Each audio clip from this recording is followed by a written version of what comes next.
Olá, queridos alunos do 6º ano de língua portuguesa. Sou a professora Vanessa, Lourdes Vanessa.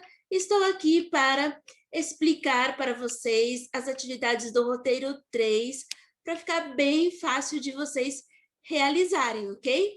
Vamos lá.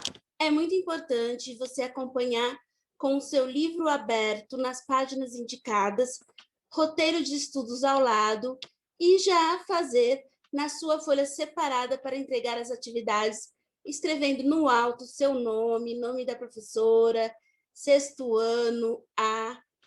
Deixa tudo direitinho aí para quando você for entregar. Lembre-se de escrever o seu nome. Vamos lá então, pessoal.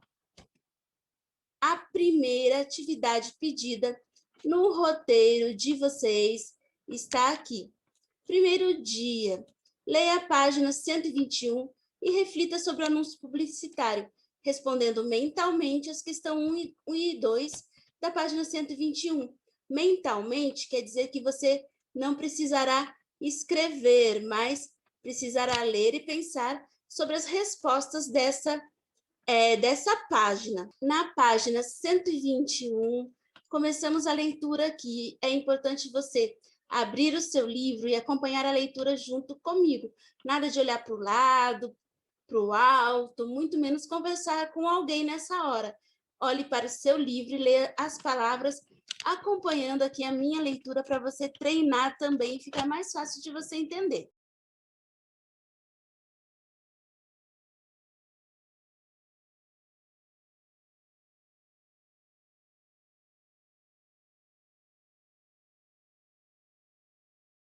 Dessa página 121, vamos ler o anúncio juntos? Vamos lá. Igualdade entre meninos e meninas hoje. Igualdade entre homens e mulheres amanhã. E aí temos aqui do lado esquerdo uma menina com um bonito vestido azul, com uma gravatinha e um sinal de igual aqui, ó, mostrando a igualdade de direitos, com o menino do lado direito, que está vestindo uma camisa rosa listrada, e os dois estão aqui com a carinha bem contente. Aqui abaixo, do lado direito, abaixo do anúncio, está escrito Educar para Crescer. Número 1. Que tipo de atitude essa campanha pretende combater?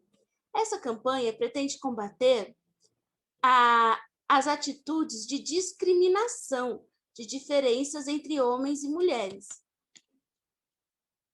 Questão 2. Recursos não verbais são importantes para a transmissão de uma mensagem em um anúncio publicitário? Recursos não verbais, pessoal, são as imagens. O que é verbal são as palavras. O que é não verbal são as imagens, as mensagens sem palavras. Questão 2A. Quais figuras foram escolhidas para compor a imagem?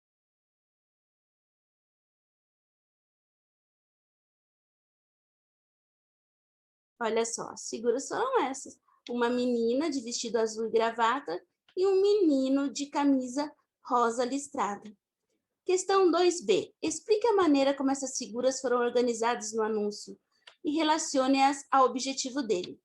Essas figuras, elas foram organizadas aqui, um de cada lado, com um sinal de igual ao meio e indicando a igualdade entre homens e mulheres, meninos e meninas, que está aqui nos dizeres deste anúncio. Agora, essas questões você já vai responder na folha separada para entregar, tá? Com nome, série. Vamos lá, então. Questão 3, da página 122.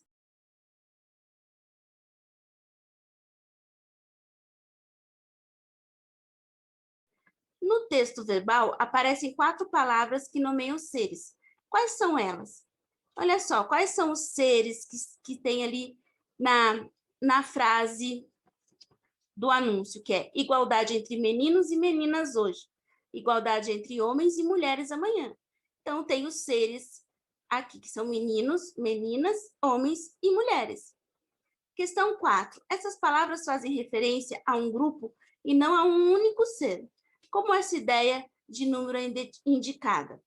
Bom, olha só, realmente, meninos é todo um grupo de seres, né? Então, é indicado pelo S de plural. Da mesma forma, meninas, homens e mulheres. Questão 5. O texto verbal, ou seja, o texto com palavras, faz referência a dois momentos, hoje e amanhã. O que eles significam no contexto desse anúncio? Hoje significa a infância, meninos e meninas, e amanhã a vida adulta, quando eles serão homens e mulheres. Lembrando que a questão 6 não é pedido no roteiro do livro, então você não precisa fazer, ok? Vamos à página 123.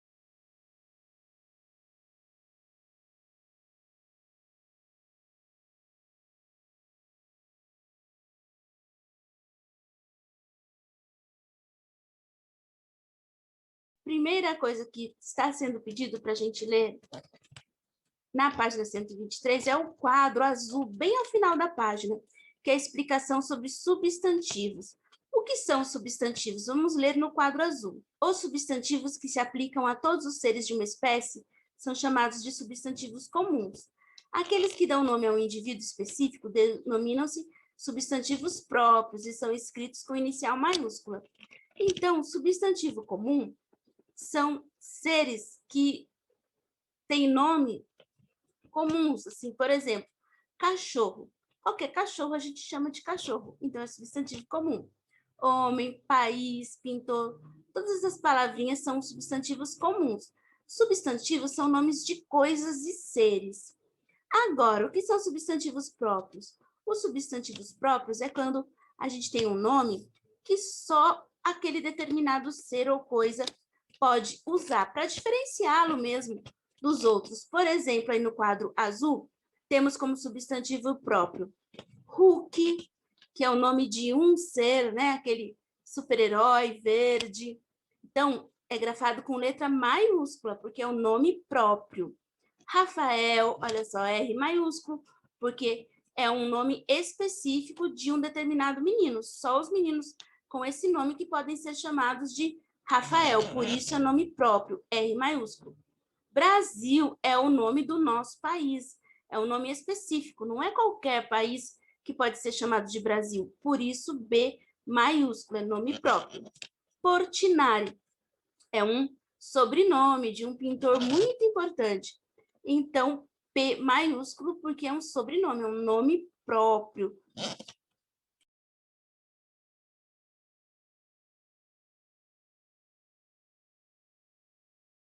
Seguimos agora com o que está pedindo no roteiro, ainda na página 123, que é ler o texto da questão 1.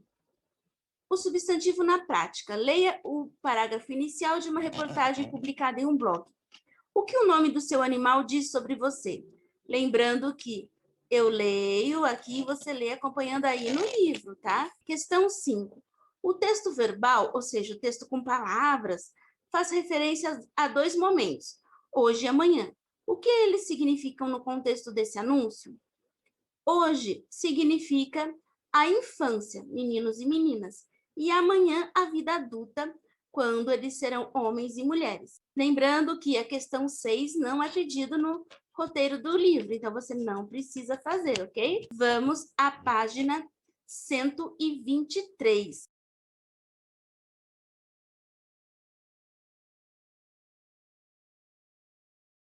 Dizem que você é o que você come e que você é o que você pensa.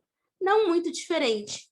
E o nome que você dá para o seu animal de estimação diz muito sobre quem você é e até sobre o que você busca na sua vida. Parece muito para um simples nome de um animal de estimação, mas não é o que alguns estudiosos do assunto dizem. Estudos mostram que o nome que damos para os nossos animais refletem sim os nossos interesses e as expectativas que temos em nossa vida. Eles são um indicativo de como nós enxergamos as coisas, inclusive de características muito pessoais, como o nosso senso de humor. Por exemplo, dar o nome Hulk para um maltês pode significar que o dono do animal é uma pessoa que gosta de ironias e que tem um senso de humor apurado. Olha só que interessante, pessoal. Esse texto fala que o nome que escolhemos para o nosso cãozinho, nosso animal de estimação, tem muito a ver com a gente também, mostra a nossa personalidade. E dá o exemplo aqui do dono desse cãozinho que está na ilustração dessa página, que ele é da raça maltesa, um cãozinho todo fofinho, branquinho, todo dócil e delicado, aparentemente, mas o dono é tão bem-humorado que coloca o nome dele de Hulk. E isso é uma ironia. Por quê? Porque ironia é quando a gente fala uma coisa que é o contrário do que é na realidade. Então, Hulk é um super-herói, fortão, verde, né? Todo espalhafatoso. E um cãozinho desse modo, ter esse nome é uma ironia e mostra que o dono do cão tem muito bom humor de dar esse nome. Questão 1A. Retome. Para que servem os substantivos? Como eu acabei de explicar para vocês, os substantivos servem para dar nomes aos seres e coisas. Questão B. Que relação existe entre o assunto tratado no texto e a função dos substantivos, retomada por você no item A?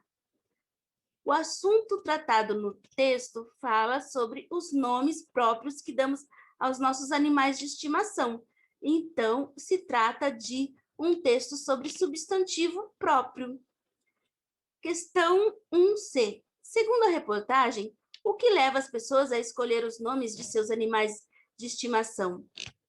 Olha só, aí sempre a gente volta aqui no texto para a gente responder. Vamos procurar no texto essa resposta. Olha só, aqui fala aqui, estudos mostram que o nome que damos aos nossos animais refletem sim os nossos interesses e as nossas expectativas que temos em nossa vida. Então, é essa a resposta da questão 1C. Questão 1E. Cachorro e Hulk podem ser usados para designar o mesmo ser.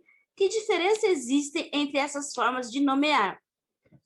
A questão 1E trata aqui de falar que cachorro é um substantivo comum, porque qualquer cão pode ser chamado assim, de cachorro. E Hulk, com H maiúsculo, é um substantivo próprio, porque só o cachorro que tiver esse nome pode ser chamado assim. Questão F. Redija uma continuidade para o texto que você leu, incluindo mais um exemplo coerente com a abordagem feita pela reportagem. Vou dar um exemplo aqui então, tá, pessoal? Aí vocês vão colocar questão 1F e continuar o texto aí do cãozinho maltês aí, que vocês leram. Eu vou fazer uma continuação aqui, pegando um gancho aqui na última frase, na última oração aqui, e falando mais alguma coisa que eu escreveria, mas você pode escrever aí da sua cabeça, tá bom? Então, questão 1F, ela ficaria assim. Por exemplo, dar o nome Hulk para um maltês pode significar que o dono do animal é uma pessoa que gosta de ironias e que tem um senso de humor apurado. Dar o nome de Preciosa para uma tartaruga pode significar que o dono tem muito, muito carinho por esse animal. E dar o nome de Nemo para um peixinho significa que o dono adora assistir desenhos, adora cinema, pode até ser uma pessoa bem descontraída.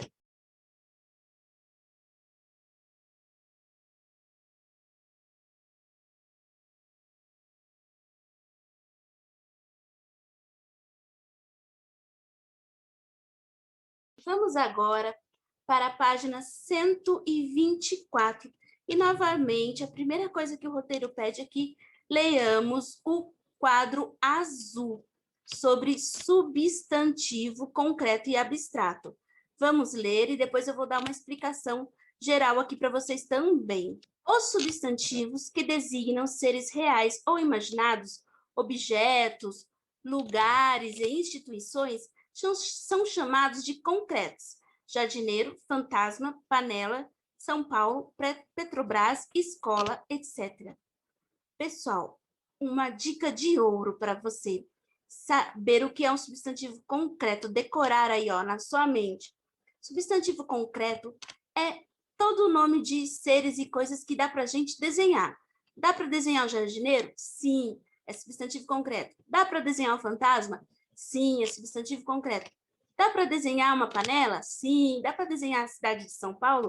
Sim. Então, tudo que dá para desenhar é substantivo concreto. Aqueles que indicam ações, sentimentos, qualidades e ideias são chamados de abstratos. Combate, explicação, alegria, inteligente, igualdade. Eles nomeiam algo que depende de outro ser para existir. Inteligência, por exemplo, é algo que se manifesta como qualidade de alguém. Então, olha só, pessoal. A dica para você, tudo que não dá para desenhar seria um substantivo abstrato. Por exemplo, combate. Nós não desenhamos o combate. Nós podemos desenhar tanques de guerra, pessoas lutando, uma espada, mas o combate em si, não, a gente não desenha, a gente desenha figuras que representam um combate. Explicação. Tem como a gente desenhar a explicação? Ah, eu agora vou fazer a figura de uma explicação. Não tem como desenhar uma explicação. Alegria. A gente também não desenha alegria. A gente pode desenhar figuras que representam a alegria. Por exemplo, uma criança sorrindo, uma carinha feliz. Mas isso é a carinha, isso é a criança, não é a alegria em si. Mesma coisa o amor, por exemplo, ele é substantivo abstrato, porque a gente não tem como desenhar o amor. A gente pode desenhar um coração, mas o coração não é o amor, ele é só um símbolo do amor. Então, tudo que não dá para a gente desenhar, que a gente pode fazer simbolicamente só, mas não dá para desenhar, é substantivo abstrato. Inteligência, como é que desenha uma inteligência? Não dá, eu posso desenhar uma pessoa inteligente. Igualdade, como é que eu desenho uma igualdade? Não dá, eu posso desenhar fazer um desenho que represente uma igualdade, igual o anúncio que lemos lá na página 121. Mas a igualdade, a palavra igualdade em si, não tem como a gente desenhar essa coisa. Então, essa é a diferença dos substantivos concretos e abstratos. Substantivo concreto, a gente consegue fazer um desenho. Fantasma, saci pererê, nuvem. Substantivo abstrato, eu não consigo fazer um desenho, só consigo fazer desenhos de símbolos, representações disso, mas eu não consigo desenhar o amor, a inteligência, tudo isso é substantivo abstrato. Seguindo aqui o que pede o roteiro de vocês, vamos às atividades dessa página 124. Vamos lá. Exercício 2. Conheça um texto ilustrado do paulista Orlando Pedroso. Vamos ler esse texto. Lobos uivam para uma lua nem aí. Tem esses dizeres do lado esquerdo e do lado direito abaixo tem a figura aqui, ó, de um lobo. Questão 2A. Que palavra poderia ser usada para substituir a expressão nem aí? Arrogante, indiferente, atrevida ou ingênua? O que significa nem aí, pessoal? Arrogante, indiferente, atrevida ou ingênua? Quando uma pessoa não está nem aí, ela está arrogante? Quando uma pessoa não está nem aí, ela está indiferente? Não está indiferente é quando não está se importando. Quando uma pessoa não está nem aí, ela está atrevida? Ou quando ela não está nem aí, ela está ingênua? Aqui você vai responder com a palavrinha que você acha que mais cabe aí com o mesmo significado de nem aí. Questão 2B. A palavra indicada no item A não é um substantivo. Por quê? Pessoal, nenhuma das palavras da questão A é substantivo porque elas não são nome de coisas. Não existe uma coisa chamada arrogante, uma coisa chamada indiferente, não existe uma coisa chamada atrevida e não existe uma coisa chamada ingênuo. Essa é a explicação da questão 2B, já que os substantivos são nomes de coisas. Questão 2C. Em sua opinião, o que o ilustrador sugere sobre o comportamento dos lobos nesse texto? Olha só, pessoal, aqui você pode escrever o que você imaginou, tá? A sua opinião mesmo, mas eu vou dar a minha opinião aqui para vocês. Eu acredito que o ilustrador aqui, neste texto, quis dizer que os lobos, eles têm o instinto de uivar para a lua, porque aqui a gente vê que tem um lobinho de cabeça levantada, como se estivesse mesmo olhando para a lua lá em cima e uivando. Questão 2D. Indique um substantivo equivalente à forma verbal uivam, formado pelo mesmo radical. Pessoal, substantivo é nome de coisa. Então, a coisa que vem de uivam é o uivo, né? Se a gente escuta um lobo, alguém pergunta, nossa, que coisa é essa? Ah, é um uivo. Então, uivo é a resposta da questão 2D. Questão 2E. Leia o box a seguir e conclua. A palavra formada no item D é um substantivo concreto ou abstrato? Por quê? Na questão 2E está perguntando sobre o uivo, que a gente respondeu no item D. É um substantivo concreto ou abstrato? Uivo. Não dá para a gente desenhar um uivo. Tentem desenhar um uivo aí. A gente pode desenhar um lobo uivando, um cachorro uivando, mas o uivo sozinho não dá para desenhar. Uivo é substantivo abstrato.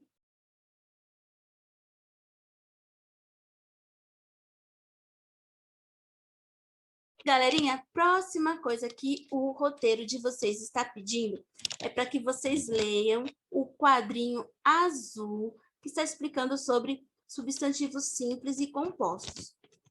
Vamos ler juntos?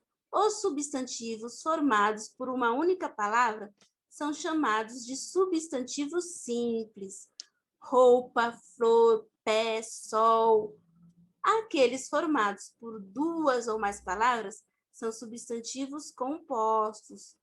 Pontapé, girassol, guarda-roupa, couve-flor, pontapé, girassol. Então, pessoal, resumindo, substantivo simples, nome de coisa com uma palavra só. Roupa, substantivo composto quando tem duas palavras ou mais. Guarda-roupa é uma coisa só, mas com duas palavras. Então, é substantivo composto. Atenção que tem alguns substantivos que as palavras têm hífen, que é esse tracinho aqui, para separar. Guarda-roupa é um substantivo composto com hífen. Couve-flor é um substantivo composto, porque é o nome de uma verdura só, mas com duas palavras, e tem um hífen no meio. Mas, às vezes, as palavrinhas elas se juntam. Por exemplo, pontapé. Pontapé, quando a gente dá um pontapé na bola, por exemplo, a gente bate nela com a ponta do pé. Então, aqui tem a palavra ponta e tem a palavra pé. São duas palavras grudadinhas, pontapé. Como é uma coisa só, um pontapé, mas com duas palavras grudadinhas é substantivo composto. Mesma coisa girassol. Girassol é aquela flor bonita, amarela, grande, que ela vai girando conforme o sol vai girando também. Aqui a gente tem a palavra gira e a palavra sol juntas, grudadas. Por isso é um substantivo composto.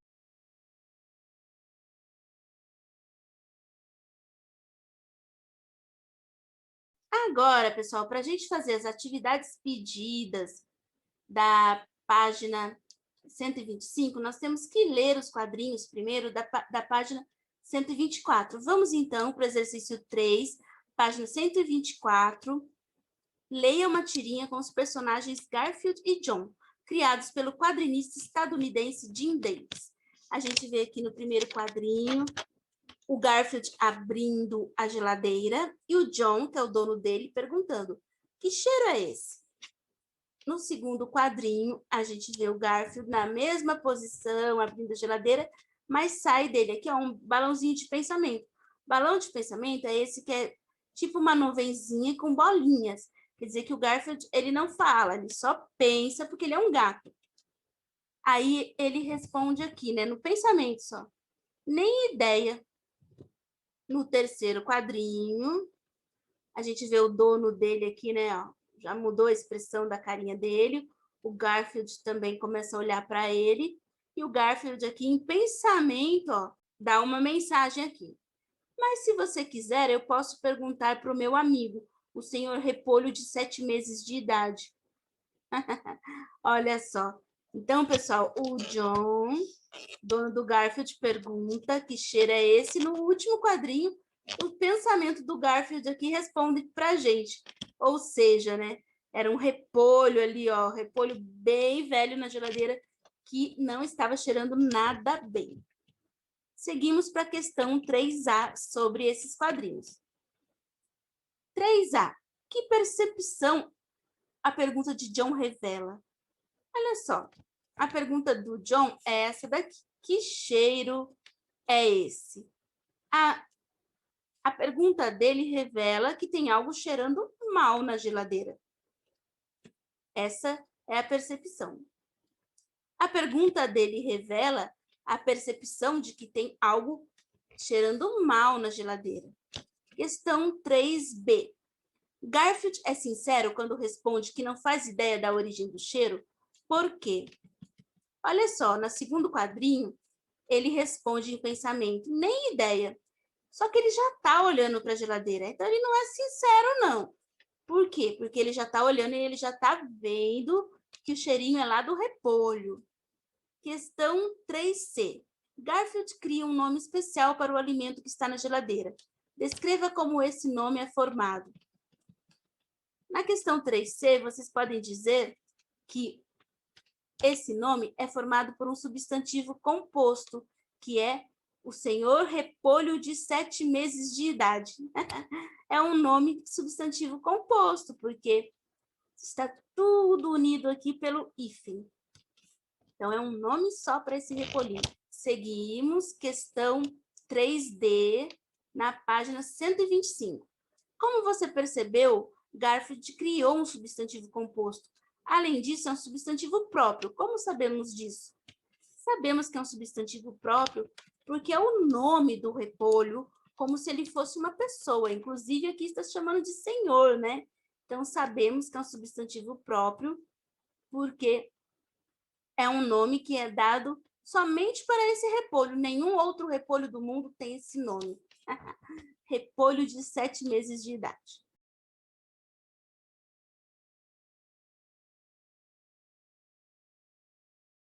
Questão 3D, página 125. Um nome próprio humaniza o alimento, isto é, dá a ele o papel de pessoa. Por que isso contribui para o efeito de sarcasmo, de deboche da fala de Garfield? Olha, esse nome colabora para esse efeito de sarcasmo na fala do Garfield, porque sugere que o repolho já está há muito tempo na geladeira e que ele já tem até uma intimidade com o repolho, porque ele já deu até um nome para esse repolhinho. É o senhor repolho de 7 meses de idade. E aqui, pessoal, terminamos a última atividade pedida no roteiro de estudo de vocês. Um grande abraço, faça as atividades e pergunte se estiver dúvida.